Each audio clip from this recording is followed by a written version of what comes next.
We're here today with Chris Meineke of the Eastern Iowa Wrestling Officials Association. Chris, thank you very much for joining us today.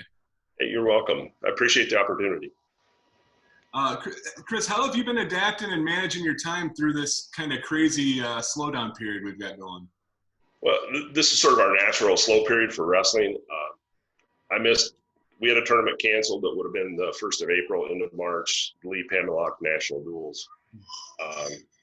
And then I've been doing the Disney Duels for a long time, and those are canceled. They're talking about trying to do them in August, but I don't think it'll come about. So, but I own a business. Trust me, we've been busier and busy. I was looking forward to some slow time, but it didn't happen. I guess that's good. Sure. Yeah. So, Chris, tell us about how you started in wrestling, and then where you made that switch over to officiating. Well, I didn't follow a normal career path. I played basketball in high school, and my brothers wrestled. They both got to state. They were qualifiers. We're farm boys from West Central Iowa. Then my oldest son, the one whose house I'm at, came home from 7th grade and said, "I'm going to wrestle this year." Oh, okay. And I was all for it because I just wasn't really attuned to it, but I like the sport. And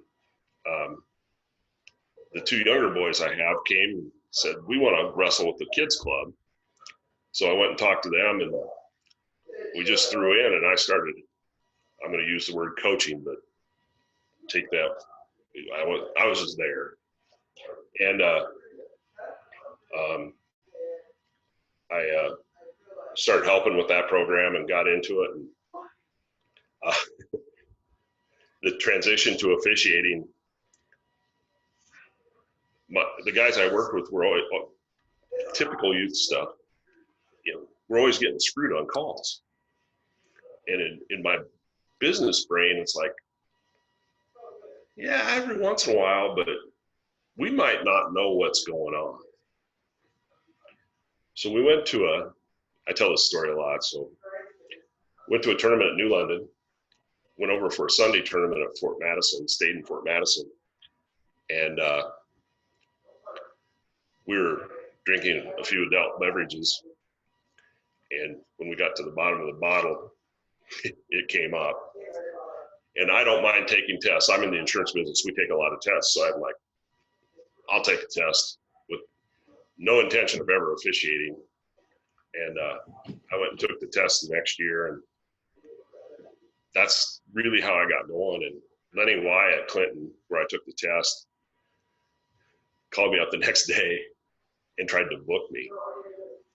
I'm like, no, I'm not doing this. And he talked me into it. The funny thing about it was there were 27 people taking the test that day. This is back in the day of the paper test. So we take the test. He calls me the next day, and I finally agreed. And I said, "Why did you call me?" He goes, "You got to understand that's a winter sports test. There's 26 guys taking the basketball test, one guy taking the wrestling test. Now I'm an official." So it was, I just kept falling into things sort of. And sure. That's how I started, transition to officiating. What year was that? Huh? What year was that? It would have been 1996. Okay. I just finished my 24th season. 24th season, that's great. Wow. Did you think that first time when you took that test, would you ever imagine 24 years later you'd be still? No, I didn't imagine a week later. That's awesome. It's been one of the most fortuitous things I've ever done because it's made me a better person. It's made me a better person just being around all the wrestling people. It's the weirdest group I've ever met. And I say that in a very positive light. My son was real light. You can appreciate that. And we kept running into the same people all the time. And instead of becoming sworn enemies, you become friends with them, which is not how the basketball world went when I was a kid. So I thought that was sort of interesting and odd, actually. Yeah. But I'm 100% with you. That was weird to me. But so now this is years ago, but in 4th grade, my son lost to a kid in again, youth wrestling. You know, you don't know that it's going to predict or whether it will translate to success later or not. But in the AAU state tournament, in the finals, he lost to a kid. And the first thing I did after that was I tried to find that kid's parents and say, hey, where's your son practicing at? You know, I'd like for my kid to come work out with your kid. It's going to make them better. And so I appreciate that a lot with our sport. That's a lot of people do that sort of thing. It's great. We have a picture when Eric Juergens was a senior. Juergens is a family friend. And, you know, my son was in his wedding, you know, that whole deal. And there's a picture in it. My daughter sort of kept a scrapbook about this season. And he was sitting on Matt's side with Mike Corsiglia from Assumption. And you could see him talking. And I asked Eric about this later. And he said, yeah, he was doing this wrong. So I was explaining how you do it right. And Juergens and Corsiglia met in the sectional championship. They met in the district championship and in the state finals. But yet he's telling him how to do it right, which, you know, in theory could come back and bite you. Sure. That's just that's the sport. So it's so different. It's so cool though. Yeah, for sure. So you described the test a little bit. Our next question was just kind of like what all was involved in the certification process to become an official, and is it different now? And if somebody was interested in becoming an official now, is it different than how it was when you started? Yeah, back in my day, we took a paper test, and it was sort of just self-study. You just had to be motivated to do it. And you had to go to Clinton or Iowa City High. That's where I took my test. Also back then, based on your experience, and there was sort of a point system, and including your test scores. And you guys might not remember, but we used to wear patches on our shirts. And most of them had a green border. Some had a gold, light blue, and purple. And the higher you ranked, the better you did on your test, the more experience you had, the more qualifications you had. You got a different border. Now everything's online, so it's open book. It's easier, and I understand it because we can't get people involved. But so now you can, and this is what I did. I called the state association and said, geez, what do I do? I'm a guy you can call. I'll explain how it's going to happen. If you call the state association, they'll tell you how to take a test. More than likely, they'll give you my name in Eastern Iowa and get a hold of me, and then I sort of walk you through the process and what we can do to help you. Our association meets 8 or 9 times a year, usually in the fall and winter. And we'll prep anybody. We'll evaluate you, tell you what you're doing wrong, what you're doing right. I didn't have that. So I had a guy that I started with. You might call him by High Water. You ever heard the High Water Pants guy? Sure. So he wore his pants really short. I did football with him, and he could create controversy where there was no controversy. He had a skill. Good guy, but that's what he did. So what was it like the first time you stepped on the mat, Chris? I mean, were you nervous like people are, the first time wrestling? I mean, it's got to be almost worse as an official versus actual athlete. Well, the worst thing that can happen as an athlete is you lose. As an official, you can totally mess up somebody's life, theoretically. I can still tell you the first match I ever did. I went down to Williams Junior High in Davenport. Nobody's going to know me. No matter what I do, I can walk out of here. If I can just get out to my car, I'm good. That's how I thought about it. And I get out there, and that's the first junior high match. I'd been doing little kids matches. But I was alone here, and I didn't have anybody to reference to. And it was Kyle Hansen, who wrestled for Western North, and Andre Avila, who's wrestled for Assumption and is now back there coaching. Yep. First junior high match. I should do the math because anyway, Avila must be older than I think. So Andre and I went to high school together. So we graduated in 2002. 2002? I'm 35. He's in that ballpark. Yeah. So that gets us back 7th grade, 6 years. 02, 96. Yeah, that'd be about right. Yeah, that's when he showed up at a helping Assumption. I was just like, oh my God, I am old. That's funny.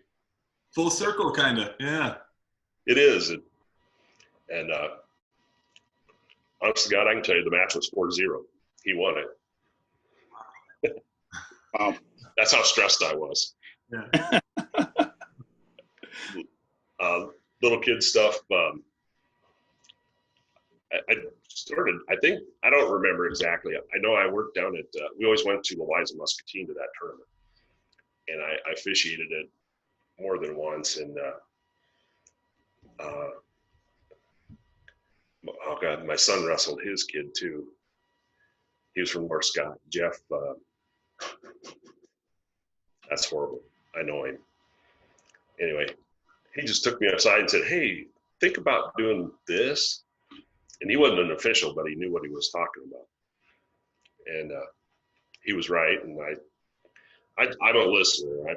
I'm always, and you self-evaluate all the time. So even now. I like that. So Chris, kind of goes into my next question. Is there a yearly training with the conference that you guys need to do to maintain your certificates or just to stay fresh? And then talk about the self-evaluation that you just mentioned as well. There is. You have to take the test every year. It's online. If you want to do postseason, as we refer to it, you need to go to a clinic every 3 years. I try to go to the clinic every year just because the clinic's put on by the state association, or Boone as we refer to them.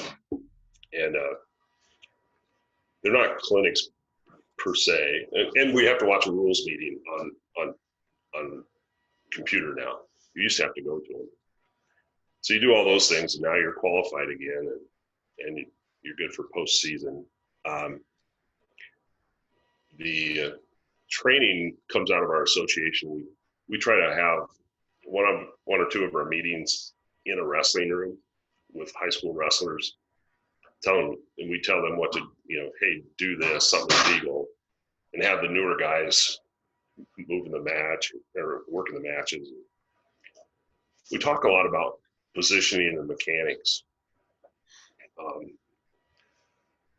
One of the things that happened to me that made me a better official was the knee I had arthroscopically fixed when I was 31 or 32 started to go, and I couldn't.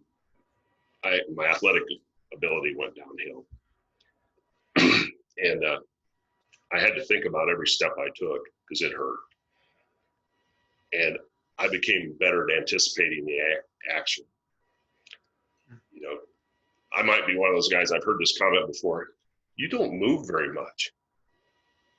No, I moved to the right spot the first time.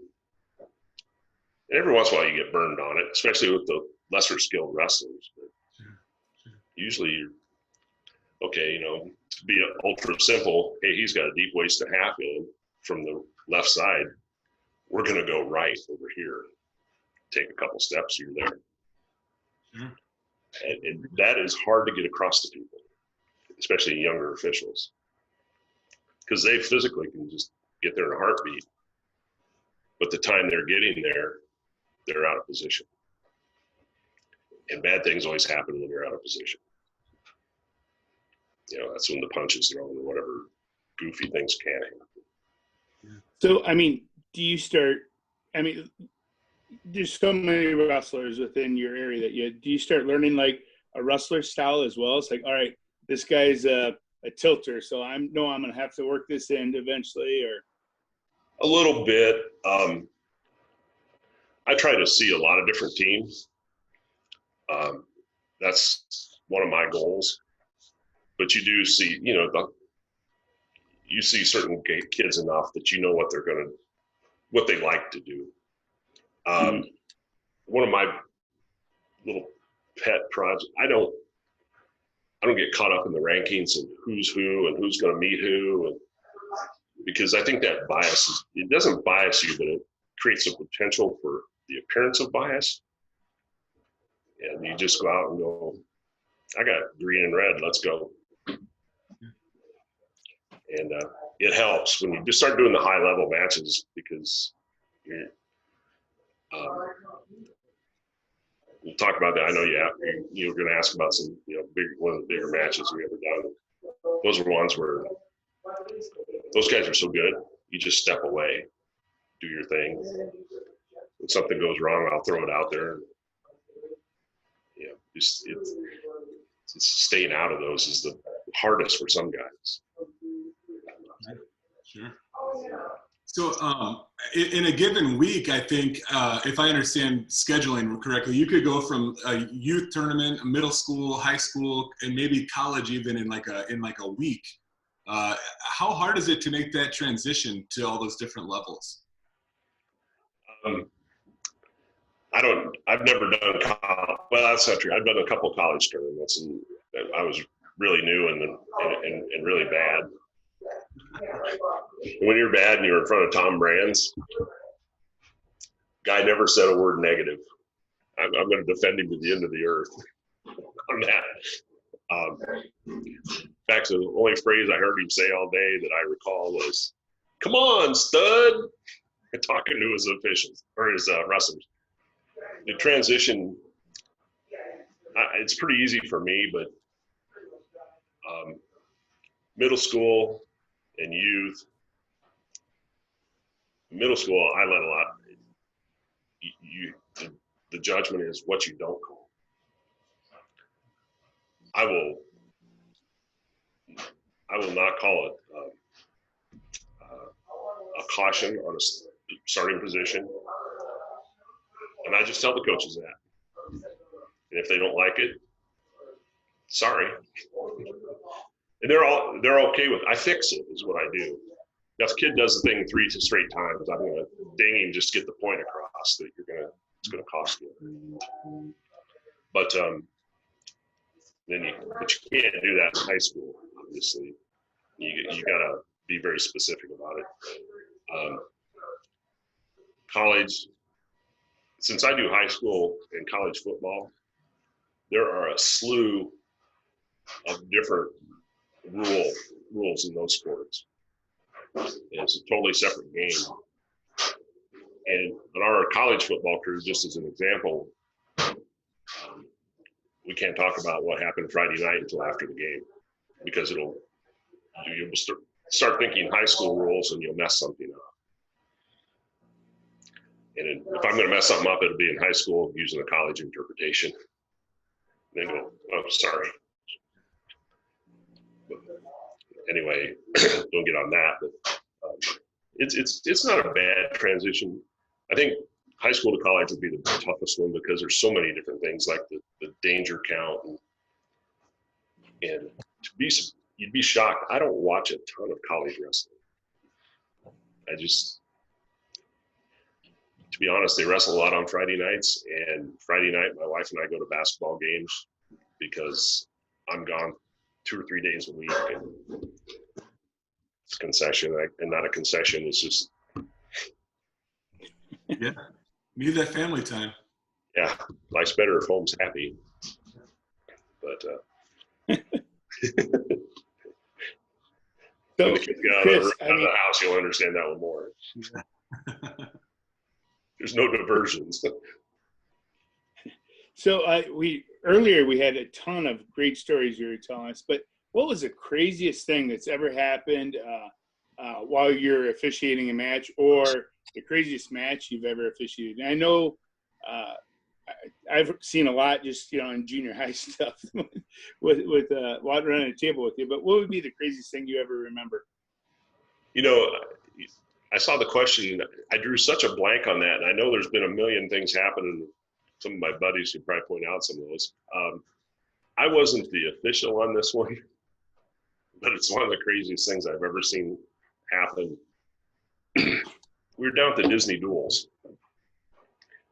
and my duel got done, and I got to take off. I went over and Bob Murphy, and you guys will all know Bob in Manchester. He's down there for his first year ever, and he's doing these 2 teams, one from Michigan and one from Florida. And they hate each other. And they weren't supposed to match up. That's how bad they hate each other. They weren't even supposed to see each other, but something got goofed up in their scheduling.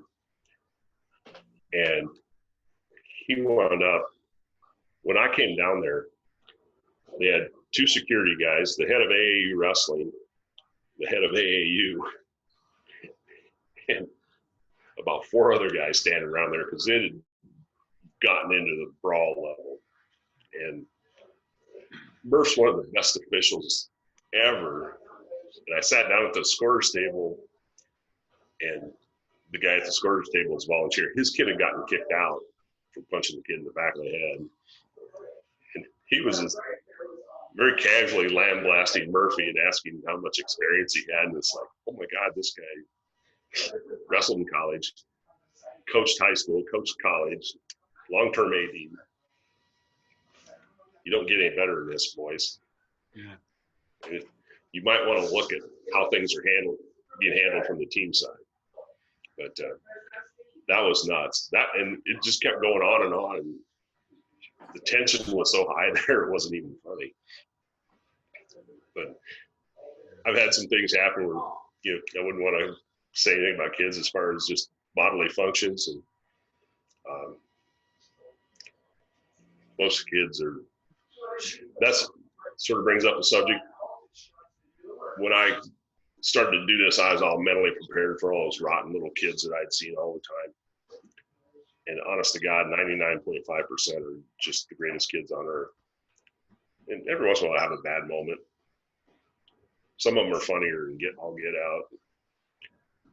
I have a habit of I use 2 words all the time addressing them: gentleman and dude.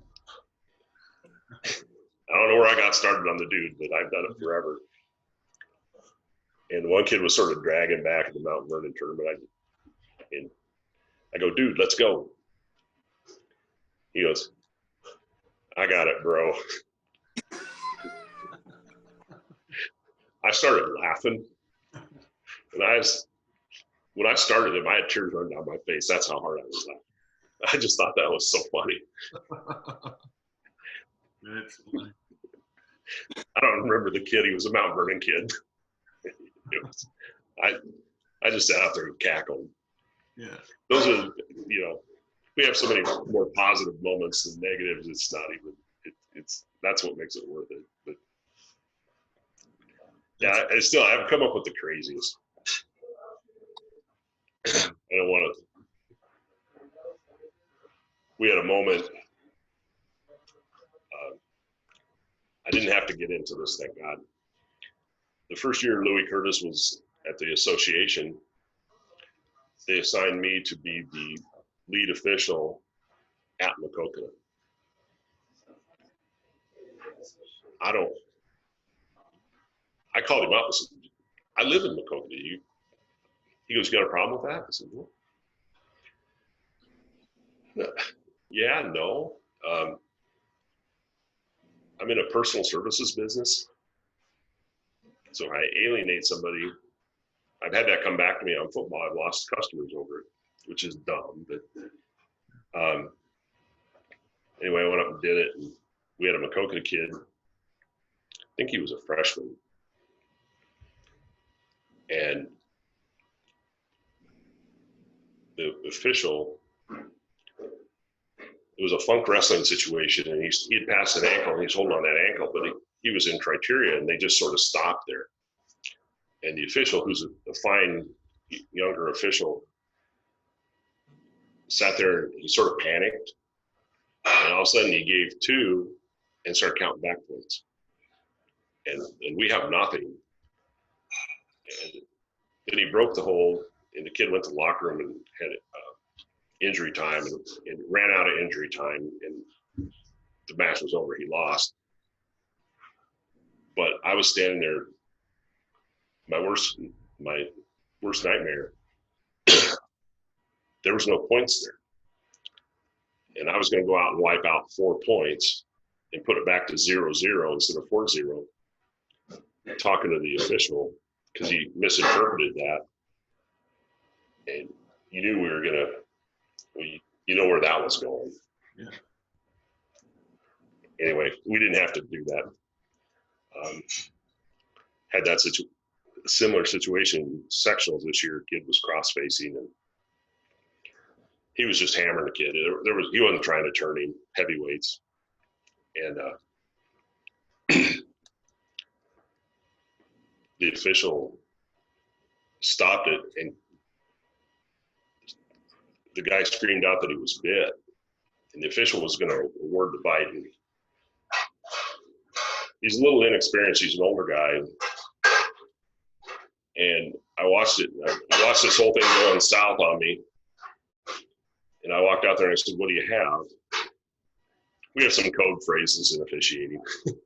What do you have? Which usually means there's a mistake going on here. And I said, he goes, "He bit him." I said, "Have you looked at the teeth marks?" Because he hadn't yet.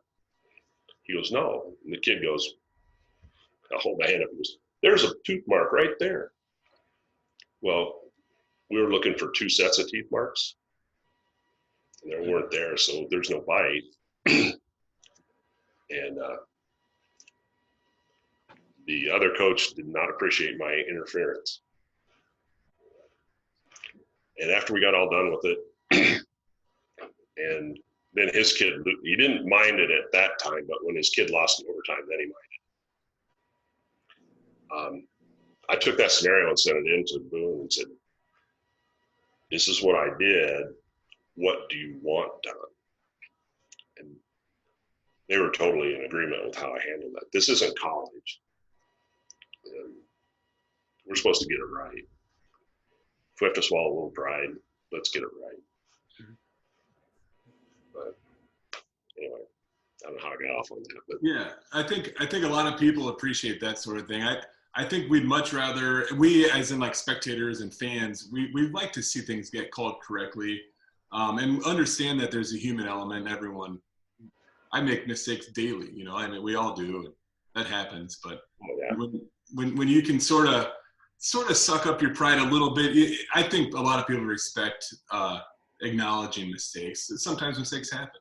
You know, I think probably this story would take a different tinge. The kid that supposedly did the biting was from Don Bosco. So, you know, now you're just one of Bosco's patsies.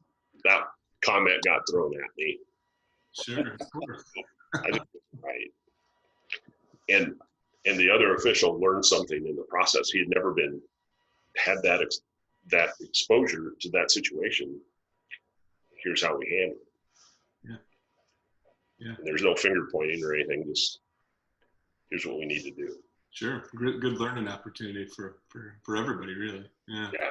It's, you know, it's everybody that's been around me, they'll hear me say it's not rocket science. Let's just get it. Common sense works 99% of the time. Mm-hmm. If, yeah, that's a whole other story, but yeah. So you've been around the sport for a few years now, quite a few. What advice would you give to young wrestlers to help them succeed on the mats and in life?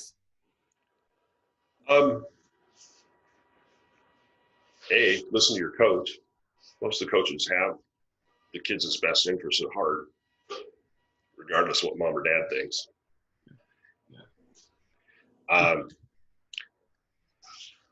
What I see with the sport is, my advice would be just follow through, do every step, and do it till you get better, and just keep doing it, and your life will be fine.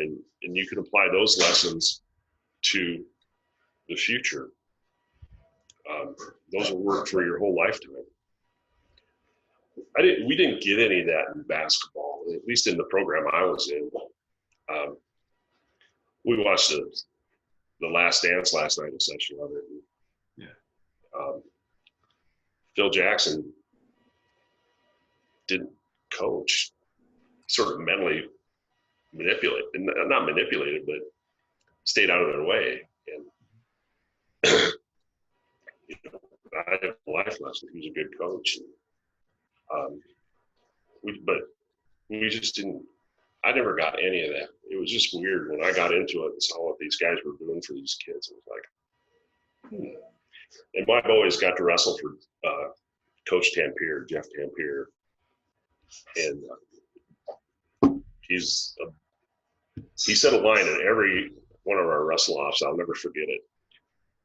He would be introducing the kids and talking to the parents, and he'd say, "We're going to spend a lot of time with your young men." It was all young men back then. With your young men this winter, and we're going to try to teach them something about life. And along the way, we're going to learn something about wrestling. And he stuck to that philosophy, and it really it's shown itself in the years to come. So, Chris, what do you find? What was one of the most memorable matches, or one of the largest matches you've ever officiated? That was a good one. I did Teskey Thompson, number 2. Great one, yeah. One Thompson won. 2 great kids. Those guys are awesome. Nobody's smiling when they lose at that level. Right. Nothing against Teskey. Good kid. I had Happel and the kid from Simley last year. I wrote his name down, Ryan Sokol. Yeah. I did that one too, up at Independence.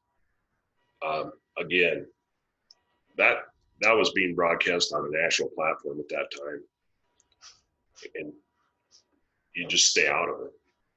And to be honest, Happel pretty much handled that. He was in control of that whole match. That kid's good, but he only used one attack, and Happel was ready for it and countered it every time. And I just stood back, and I've seen the videos of both those. I don't show up in a lot of videos because I stand so far back, which is my goal. Sure. Not about me. So, yeah, those were some classics. I did a number 1 versus 2 match. I don't remember the kids' names down at Disney one time. They're number 1, number 2 in this nation. There's Ohio and no. I don't know where the kid was from. Mawa Club, which is Philadelphia, Delaware, Maryland, and a Western Pennsylvania kid. We see young guns, and you're familiar with Juergens. I've talked about Juergens. Strip Matter's other half of that's ungodly. He wins the Disney duels about 2 out of 3 times he shows up there. And those 5 Pennsylvania kids on the Iowa team, hey, guess what club they went to out in Pennsylvania? Yeah. They're all young gun kids. Yeah. Jody's doing a fine job by University of Iowa.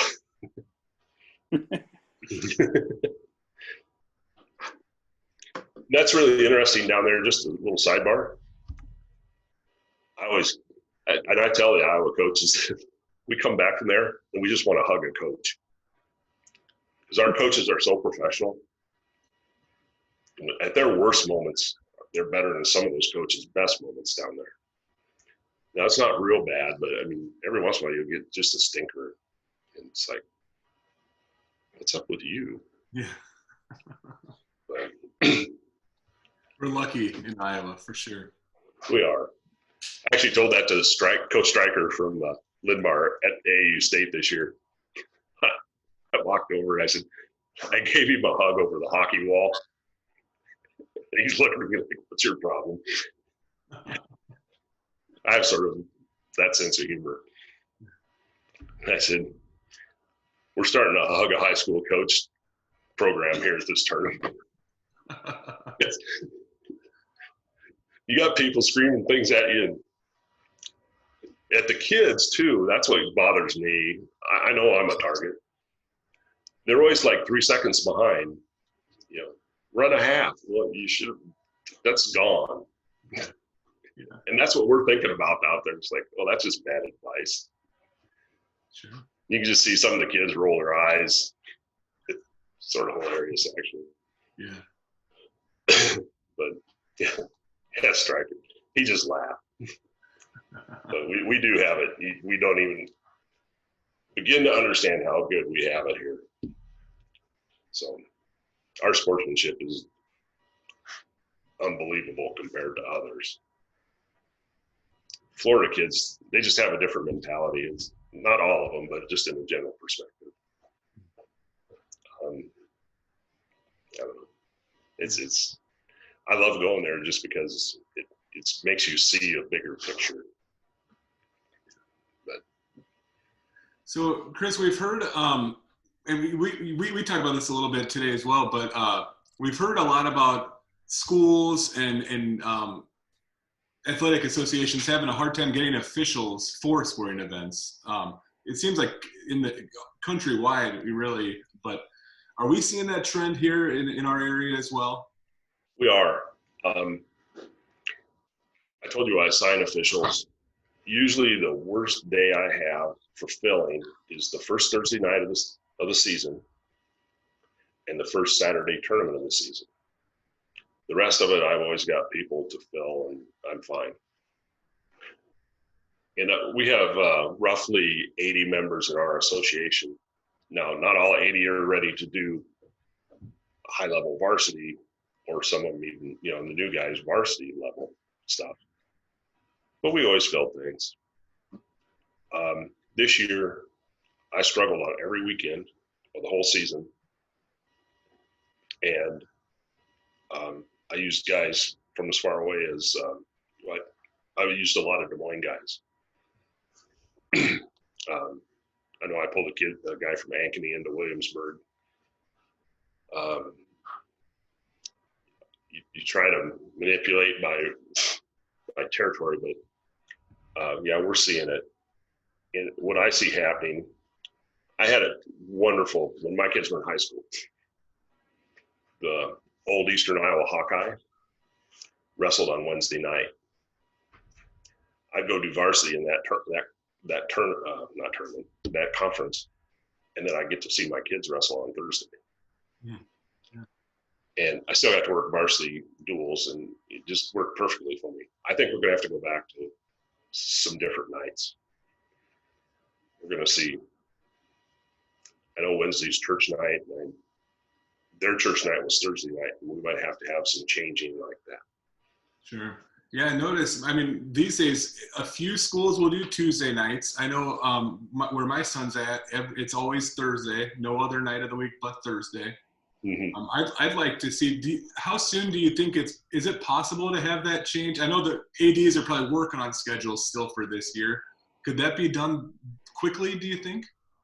If you started out, have to be for the 21-22 season. Yeah. Yeah, I've already got I actually have a fair amount of my assignments done on the Saturdays. We like to send the same guys back to the tournaments that we're at the tournaments, unless there's an issue. Sure. Now, that helps us because you just can't bounce around in tournaments. It's hard. Yeah. I've worked the same tournaments for years.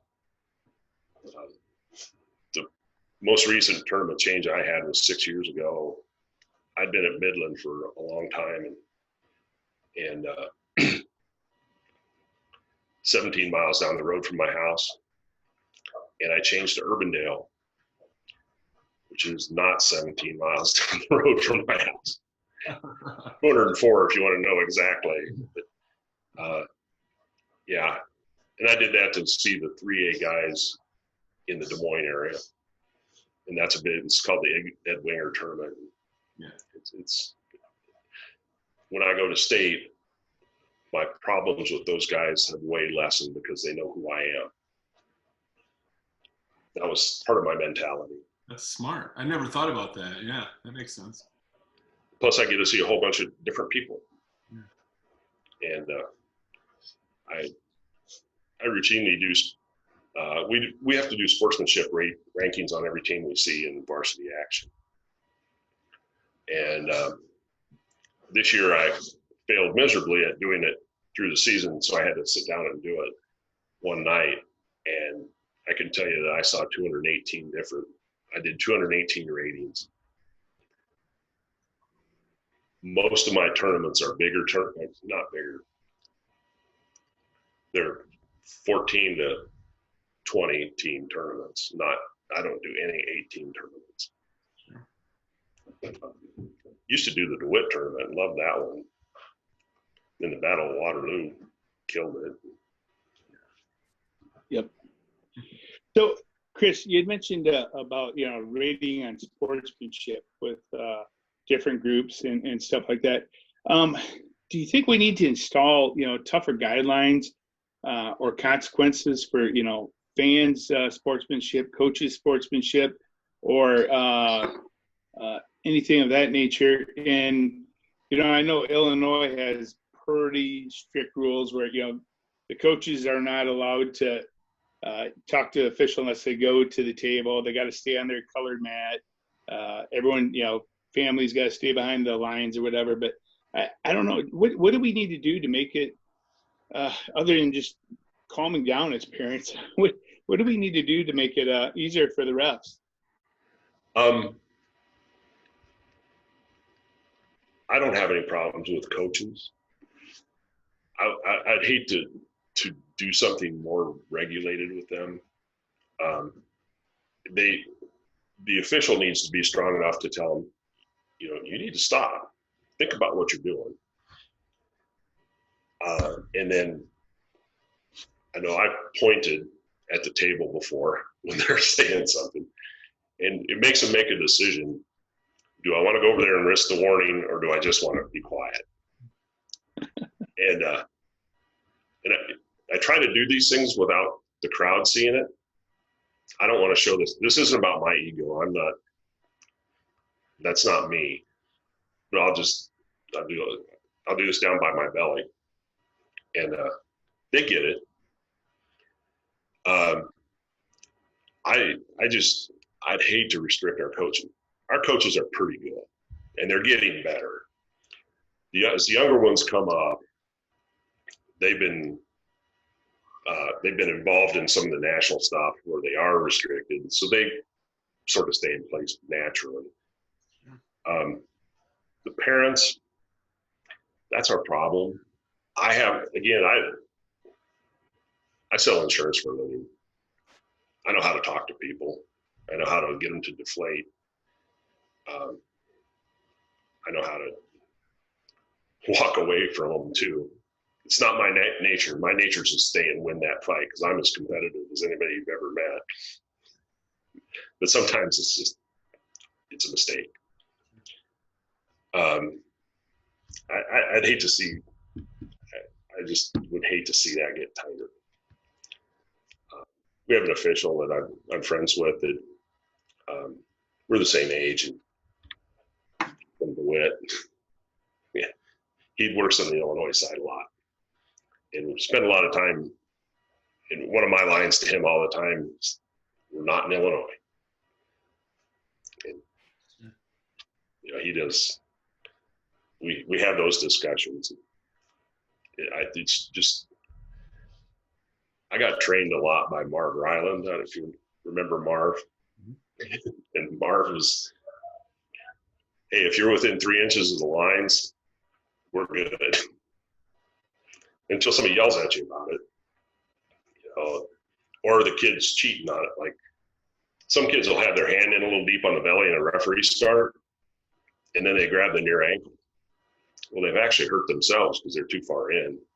So why correct that as an official? Now, if he's got it on the outside and goes that near ankle, and, he's got it barely in, now he's cheating a little bit. You get him on it and just move on. I like that answer, Chris. And just for all you parents out there, we mentioned it earlier.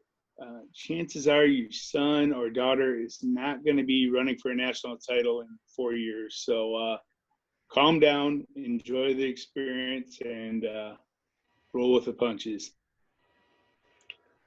I tend to, I walk right through the crowds.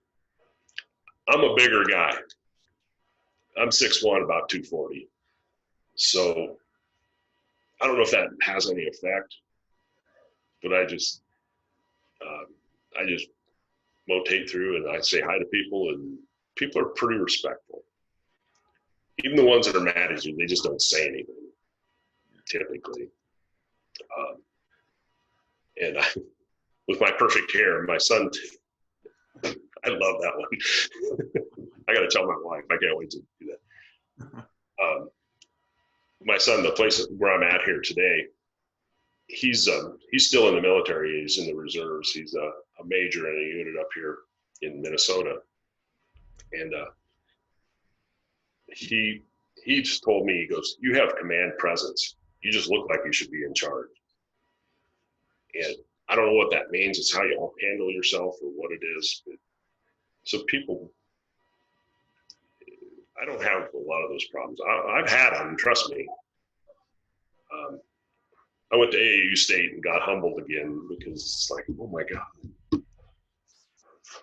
I had a wonderful year, and now I'm listening to this. And it's actually a few of them. And most of it's ignorance, to be honest. Not stupidity, just ignorance. They don't know the rules. They don't know the situations, what we're looking at. Yeah. And I think you're a master, Chris, too, of deflating the issue. You can go over there, joke around with them, smile, and then most of them realize, oh, okay, it's just whatever. I was wrong, and then let's go on with the match. Yeah. Being from DeWitt, I've worked a lot with Kirk Kreider. Not you being from DeWitt, you understand Kreider quite a lot. Yeah. He only got mad at me one time, and I blew the call. Kid got swatted upside the head. It was at the WAMAC conference over in Marion. And Kreider comes, he starts heading for the table. That's a disaster. When Kurt Kreider's heading for the table, you just go, oh my God, what did I do? Only this time I went, oh my God, I know exactly what I did. And I said, stop, coach. You don't need to go all the way over there, because it was clear across the mat. And Kreider goes, he'll deny this, but he goes, I like to think I'm sort of a tough son of a bitch. My mistake. I missed the call.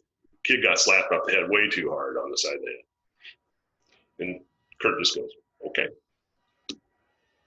And he's the most gentlemanly coach ever.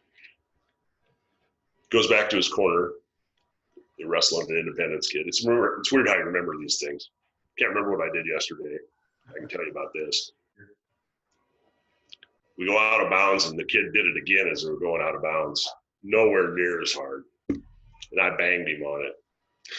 Unfortunately, we were going out of bounds right into the Independence corner. And the Indy coach goes, What was that about? And I just looked at him and said, I did not get the first one. He goes, okay. Fair enough. I don't do makeup calls. I shouldn't tell that story because that is a makeup call. I just simply got it wrong. But the real point of my story was how Kreider handled things. When he gets up, it's just like, oh. Barb Ryland told me the same thing about Jeff Dampier. You know, when Coach T says, started heading for the table, you just did a mental check down of what you've done wrong lately. And trust me, we know more things we've done wrong than the coaches do. Sure. Yeah. I heard Coach K may be joining your ranks soon, huh? What's that? Coach Kreider was possibly interested now he's retiring, joining the officiating ranks. He is. He's talked about that for 2 years. So in my little pending system in my business, I have that note there to contact him in September. There's your plug, Kreider. Get going on it. Start your training. He'd be fun. He'd be great. It's you know, he's got the demeanor. You're not going to shake him. And he wants to keep connected, and that's awesome too. I think, Chris, my personal thing with parents, being somebody, I'm sure at some point I could have been observed as a psycho dad yelling, and I've tried to grow and not do stuff like that anymore. But my biggest takeaways would be make memories, enjoy the sport because your kids are only going to do it for so long. Enjoy it, have fun with your kids. And then the other thing is sometimes you're going to notice or you're not going to agree with the referees. What I've tried to do rather than trying to yell at a referee is I will as just a youth coach is all I ever do, but I'll go to the table and I'll just try to understand the call because most of the time the referees have a different perspective, probably more knowledge than I did on the situation. And I just try to understand the call because there's a good chance if it happens now, it might happen again later. So if I can just get the rest perspective on what they saw and try to understand then I can try to help my kid, learn from that. The best line any parent, coach can use to an official is, could you explain what you saw there and how that was enforced? Most officials will want to explain it. Yeah.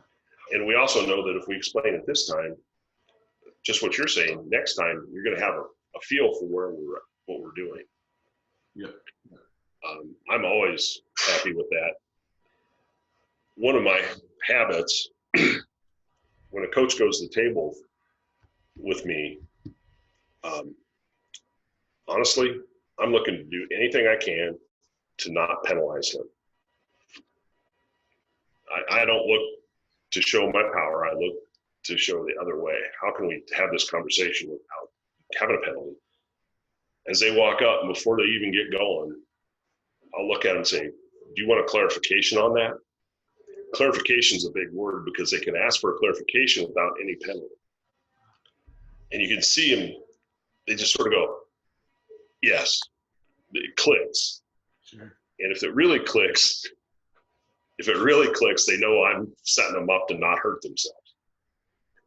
And then I can clarify it. Now they don't get to argue about it. That's not on the table. Mm-hmm. I use that. I've used it with some guys that I'll pick on one guy. Eric Whitcomb came up from Waverly Shell Rock, came up, and I could see steam coming out of his ears about something. And I said, Coach, you want a clarification on that? And he actually stopped walking and went, yes, a clarification. Yeah. I explained it, and he was good with it. There are no type B personalities in coaching wrestling. Yeah. It's A plus, A++, and A+++. That's how I see it. How do you feel about, there's been some recent rule changes, particularly in college. They have the danger rule. They have a four-point near fall now. I guess, what are your thoughts on those changes? And then I guess the next step would be, do you see any of those where we can improve the high school rules at all? That's interesting. The danger rule came directly from the funk wrestling, passing that ankle and getting caught. The college guys are so good, they get stopped in that a lot. The high school kids typically aren't that good because you got to have two really good kids to get to that position. I'm not in favor of that because actually it's going to put more pressure on the official. We already have enough trouble getting officials. Now they're going to have to do that. You know, officials count at different rates. That's one of the big things we tell new guys. Go home, take a stopwatch, and just start counting. And there's little habits. I don't do this a lot, but tap the mat up, tap the mat up, just to slow yourself down. Sure. What I like about college, and they're working towards it, is that out of bounds rule. And every year they change it a little bit, because the first year they made the changes, they really messed it up, and you couldn't see what all they wanted to see, one person. And I'd like to see it get down to where they got a toe in, and we're good. Just simplify it. Yeah.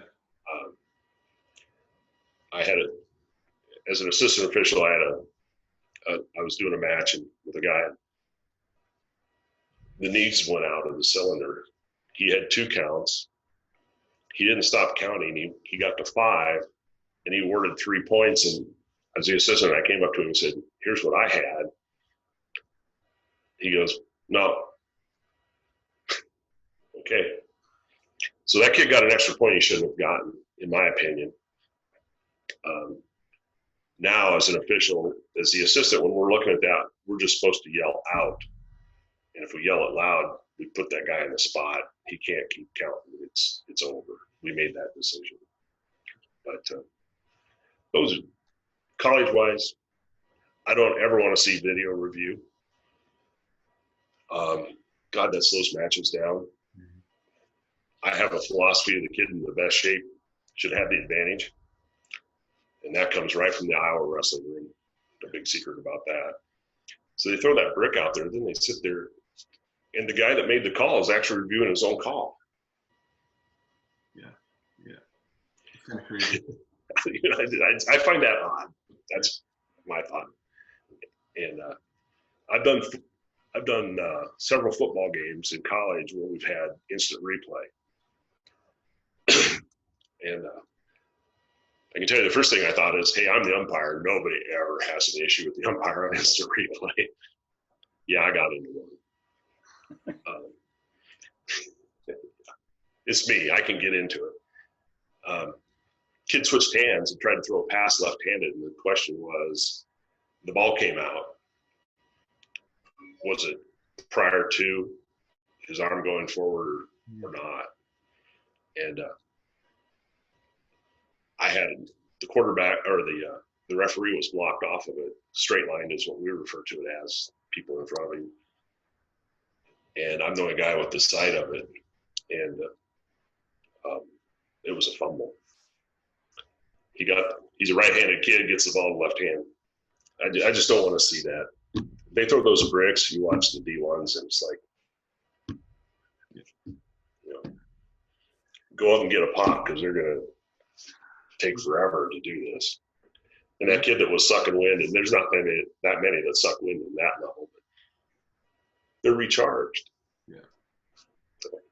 I am the same exact way all the time. And now injury time, I get, like, there's, injury time. Kids do get hurt, but sometimes you see those long timeouts.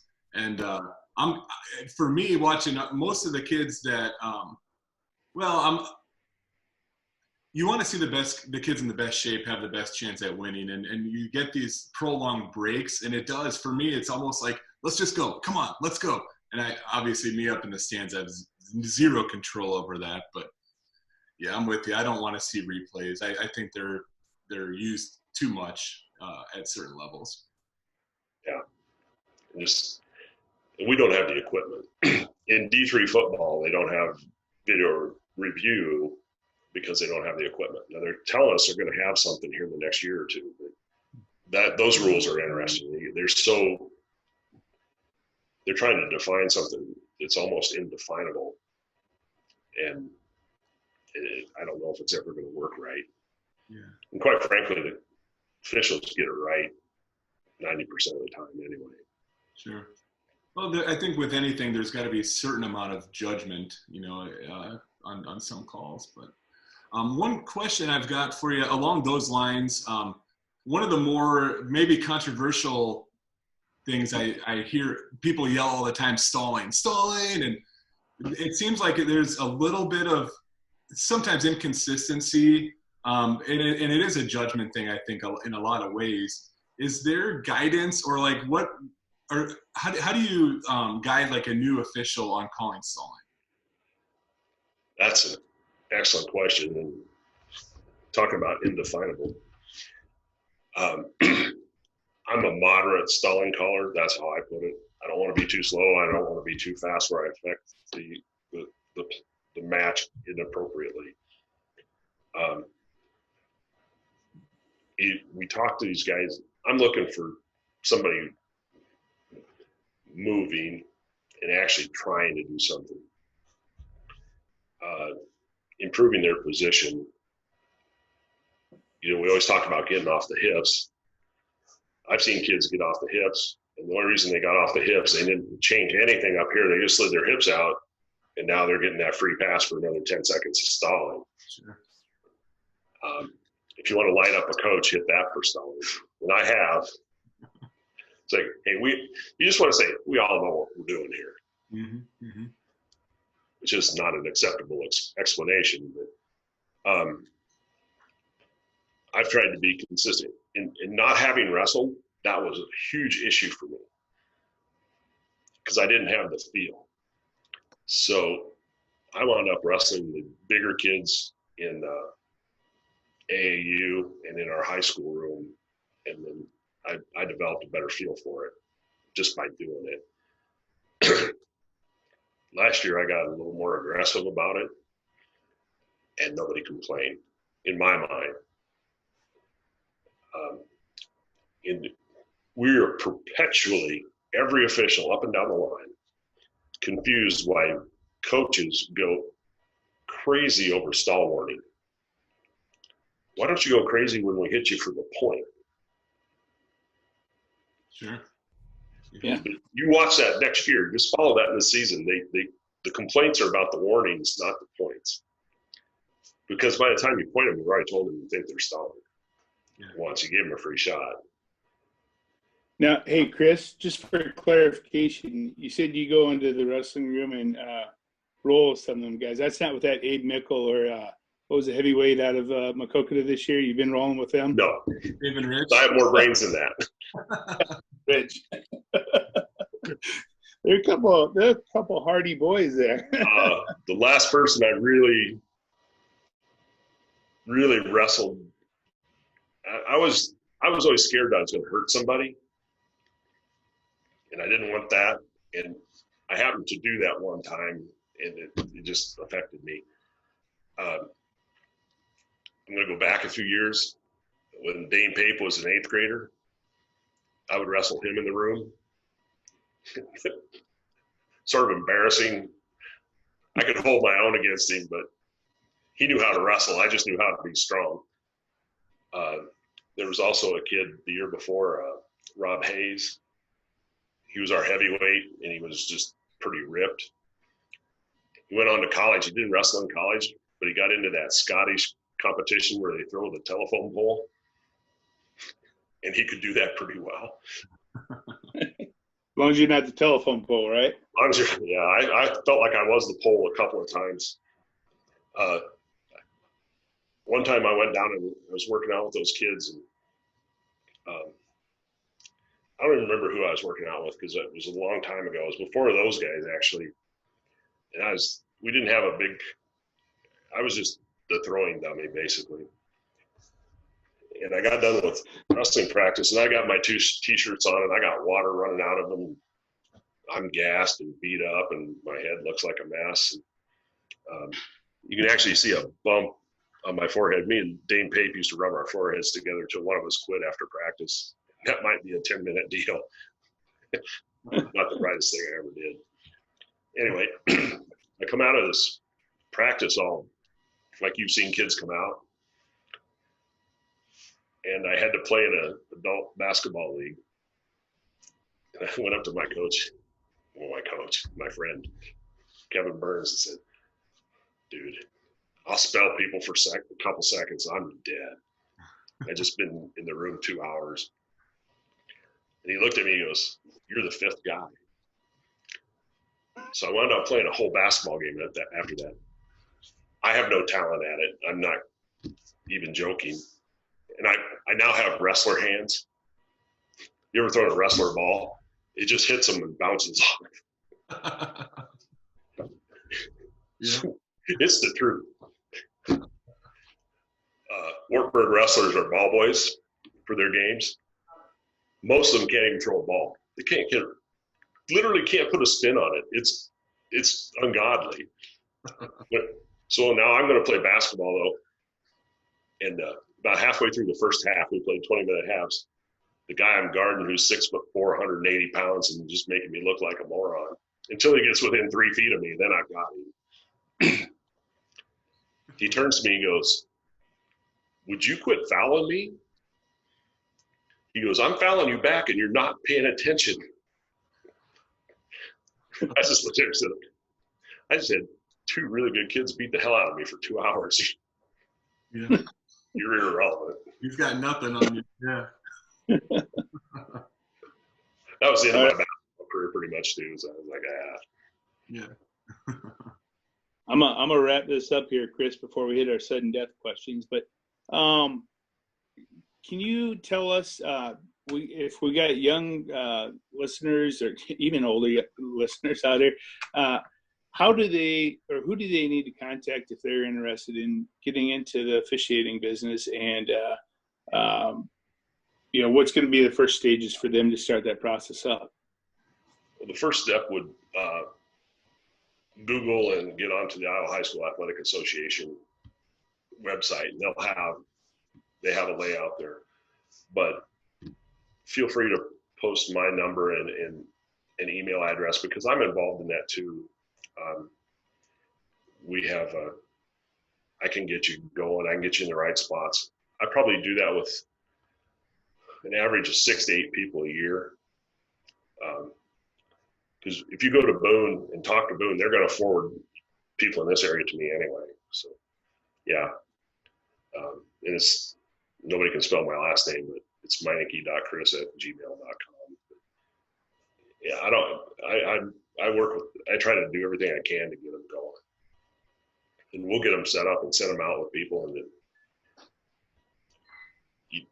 to me, I think you can put them in a uniform and just have them shadow you at a meet, and I think you can get them hooked, because it's just fun being involved.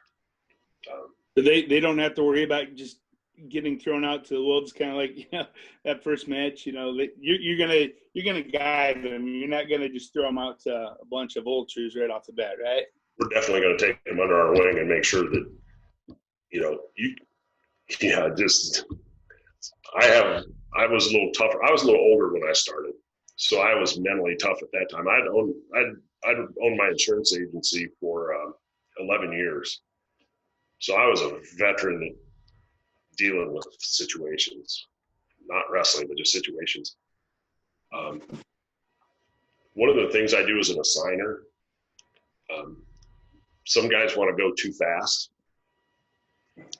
and they want to do Bettendorf assumption in their second year. Oh, no. Veterans. I did one a couple years ago. Broderson was a senior. I just saw the match. He put it on TV. It was on an interview he did. What was your favorite match? Did you see that? Yeah, we did. That was, he did that with us. We posted that one. Yeah. Oh, okay. That was fun. Yeah, I was watching. So you're getting around. Yeah. And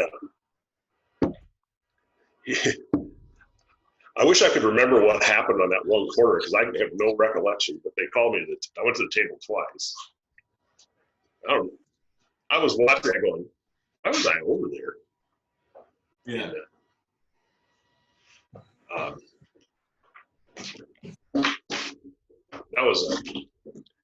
that kid was an animal. Yeah. Is an animal.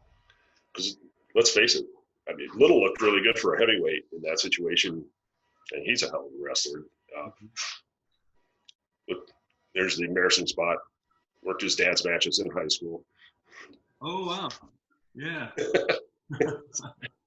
Should work in youth wrestling too. I remember his dad, Josh's dad. Oh, okay. Yeah. But so when I assign guys to duels, we start them in tournaments because there's support there. And then I'll feed them into, if I have my way, I feed them into duels, double duels, where there's another guy there. Because it's a really lonely feeling when you're doing a single duel and things don't go right. You got nobody to talk to, and that's a big deal. On Thursday nights when I'm driving home, I'm probably on the phone almost the whole time. People calling me about, hey, I had this happen. I had this happen. Part of the self-evaluation, we all do that. Did I do it right? Did I do it wrong? What could I have done better? We got a guy lives in the Quad Cities. Last year was his first year of officiating, and he adapted faster than anybody I've ever seen. And I'll name him Dustin Gieselman. Dustin Gieselman did a great job in Assumption, former assistant coach there. He's operating at the level of a guy about in his fourth year.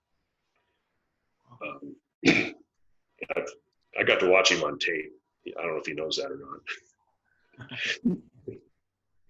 He had a Meineke match, and I watched it at home. Did a great job. You can't hear what's going on, but you can see what's going on, and you know what's happening. And we had two other officials there, and yeah, I'm just glad Dustin was there because he handled what needed to be handled. But if you like wrestling and you want to get involved and make a little bit of side money, get a hold of Chris. I think when I'm done competing, I think I'll probably try to get into officiating. I think it's fun. I've done a little bit of like wrestle off officiating, and just that's fun. I enjoy it. There's a camaraderie there, very similar to the military. Your brothers in arms. You learn about having the other guy's back and how to deal with situations where you don't agree, but you can't show it. You're pretty tight knit. I have a lot of great friends that are officials, and you guys, the Quad City doesn't have a lot of officials in it. It's sort of weird.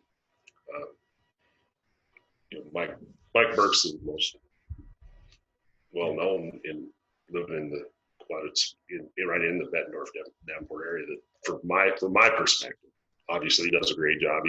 We've been at state about the same time, and we work together quite a bit. Very good. He is taller than me though. That's what I asked him first time I ever saw him. I said, "How's a guy your height get involved in this?" Yeah. I would guess he was probably a basketball player. I don't know, but it looks like he might have. Well, he was a wrestler. Okay. His dad was a wrestling coach, and I can't remember what school. Might have been Central. Mike was a quarterback on Central's championship football team in the early 80s. Okay. I know more about him than he probably wants me to admit to. All right, Chris. Well, we've hit that point where it's sudden death, overtime questions. So we're going to be throwing some questions at you rapid fire here and see what you come up with the answer, all right? Okay, fire away. All right. Favorite wrestling movie? Vision Quest. Who would you say is the best wrestler you ever officiated over? Man, to be honest, I know he's a friend of mine, Eric Juergens. But he's got the resume. 2 national championships, 2 third places, 4-time state champion, undefeated. I don't know if I can top that with anybody. Pretty incredible. Yeah. Solid guy. Favorite food, and right now, Chris, during the COVID shutdown, what restaurant do we need to visit when we go downtown or go to Maquoketa to visit? Go to the Mexican restaurant as we Casa de Pop. I don't even know the name of it. Casa de Pablo? I don't know. We eat there. I love those people. They work hard, and the food's good. Awesome. I had a Hispanic group for years, so I do know something about Mexican food from him. Yeah. Who would you say is the greatest U.S. Olympic wrestler of all time? I know it sounds like a homie thing, Dan Gable. And who scored on him? Yep. Nobody. So that's pretty good. It's a good one. All right. Are you an early bird or a night owl? Both. There's your answer. I go to bed 11:30 at night, and I get up at 5:30 in the morning. Oh. Don't need too much. I slept until 6:30 this morning. It's crazy. Here's a 2-parter. Quickest match and longest match that you've reffed. Quickest match was a 7-second fall. I swear to God, the one kid fell to his back, and that's just what happened. The longest match, I thought about that one a while. I did an ultimate tiebreaker in a semifinal at the state tournament, and that seemed like it was forever. Great match, great kids. But literally, time-wise, longest match, I did a duel between Marion and Beckman, and we had a kid bleed. And we got to 5 minutes on the blood time, and he couldn't bleed again. Obviously, it was going to be over. He also used 1.5 minutes of injury time. And it was, when you have blood, you got all that cleanup. Yeah. That match probably, it took like 25 minutes. It was just it just stopped everything dead. Yeah. And it was forever. And I felt bad for the kid, but the only thing I got to say is thank God Marion has red mats, because it didn't look. He got frustrated. They got his nose plugged finally. Wrestlers are used to gross stories. So his nose isn't bleeding, but all that blood's running down the back of his throat. He's riding on top, and all of a sudden he turns to the side and goes, and just coughs. There was blood everywhere. I was just like, oh my gosh. It took a long time to clean up. Boy, favorite vacation destination? What's that? Favorite vacation destination? Probably Orlando, Florida. I get down there 2-3 times a year. My wife's sister lives down there, her husband, and we actually have a thing with Disney where we have a timeshare with them. And I'm a horrible vacation taker. Sitting here right now, the only time I've taken off from work in the last 1.5 years is to go do wrestling tournaments, which needs to be corrected, but the coronavirus threw a kink into that. We go down there, and then I go down there for the duels, obviously, but I can get down there and just sort of relax. Love it. So we haven't talked anything about freestyle or Greco at all, but we wanted to ask, what's your favorite wrestling style? Obviously, I like folk style.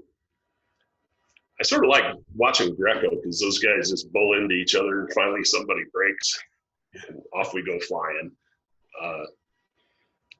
But folk style is definitely it for me. I don't know if we should change leading into that other question. I'm not familiar with freestyle. I haven't been around it for a long time since my youngest boy quit wrestling. I'm not an expert. I'm not qualified. Sure. I know I look at some of the freestyle officials, and some of those, I've worked with some of those guys, and they're not great folk style guys, but that might mean also that I don't translate to freestyle either and do it well. Yeah. It's what you're trained in and what you're good at, what you feel for. Yeah. A familiarity thing, I think. Yeah. Yeah. What's the best advice you've ever been given to in wrestling? Oh, in wrestling? The best advice in wrestling. I can answer this one easily. Dan Mashik. I don't care if my kid's stalling or the other kid's stalling. Just call it. I like it. I like it. I actually said that more mean than he did. He was teaching a young official. That's one great guy there. See, I would never got to meet him when I officiated, and I got to meet him, and he's a great individual, great person. Yeah. And now we're at the level of friends. It's not, Lord High God Coach and me. We can talk. It's just fun. That's awesome.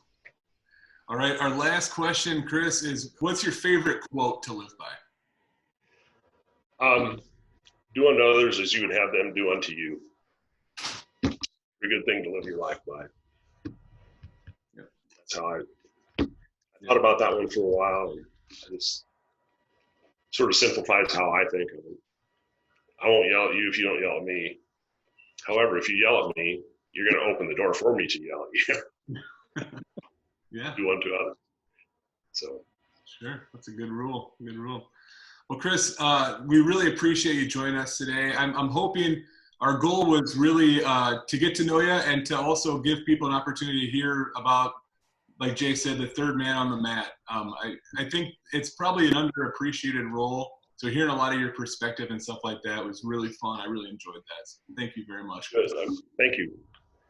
A lot of good people out there that don't get.